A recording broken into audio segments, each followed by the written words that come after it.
Okay, I don't know about you, but it is the day before we return to school after winter break, and I have the Sunday scaries. But I'm starting to feel a little bit better, and hopefully, you can use this and will feel better about returning as well. So, I'm going to use this for multiple preps tomorrow, and I really like that it's current and it's fresh, and it's kind of like, okay, let's reminisce on what happened in 2020 and roll on into 2021. So, like I said, I'm using this tomorrow, but you could use it as an anytime sub plan.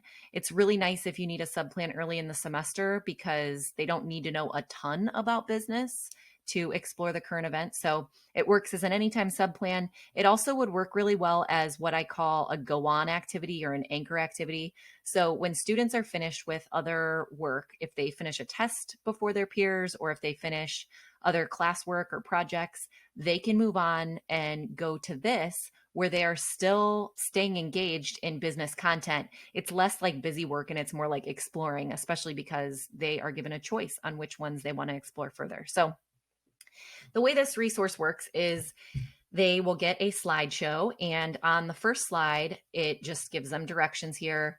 I really want to encourage them to not worry about being wrong. It's just about sorting through the information in a way that makes sense to them, and then hopefully starting business conversations with their classmates and with me.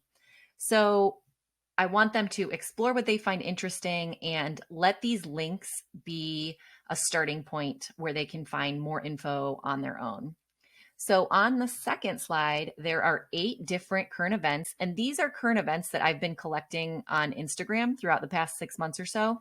If you're interested in seeing up to date current events, you can follow me there if you'd like. I put them in my stories pretty often, and I have saved them in this discussion highlight. So if you want to check those out and see, there's even more than what I have here, but I just picked these because I thought they were the best ones to include in this resource. But there are 8 different current events where they can click on these little thumbnails of my stories and they can go to the original source. So sometimes it's an article, sometimes it's a video, but they can click and learn more information. And then up here in the corner, it gives them kind of like a prompt on how they can respond to any of these. So this one says to create an outline of what happened. What do you notice? What do you wonder? And then it encourages them to find answers to the questions they have about the different topics. Then on the next slide, there are 8 more. And this one has questions specific to each event. And again, it's linked to another resource, but they can zoom in if they need to see it better. But there's questions on each little thumbnail here. And the idea is that they can come up with more questions of their own on the topic or that stem from the topic and hopefully answer those as well, especially if it means they need to do more research, which is kind of the point. And then the last slide with the current events on it says to explore the linked resource and find other related resources and then write a journal response. Again, there are 8 total per slide, so it's 24 current events total. So then on the last slide, this is where they can put their response and they can duplicate this slide as many times as needed. So you can have them look at all 24 if you want, maybe over the course of the semester. Maybe it's something you do every Friday. I don't know, whatever you want to do.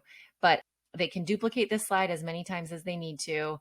And each time they go over an event, they can copy and paste their current event here, and then they can click and they can type. They can, obviously make it look however they want to. They can add bullet points if they're doing the outline, but they just can copy and paste and then type their response. It's free in my TPT store. Go get it. And I hope it works for you and your students. Alrighty. Enjoy your return from break and Happy New Year. Thanks for watching.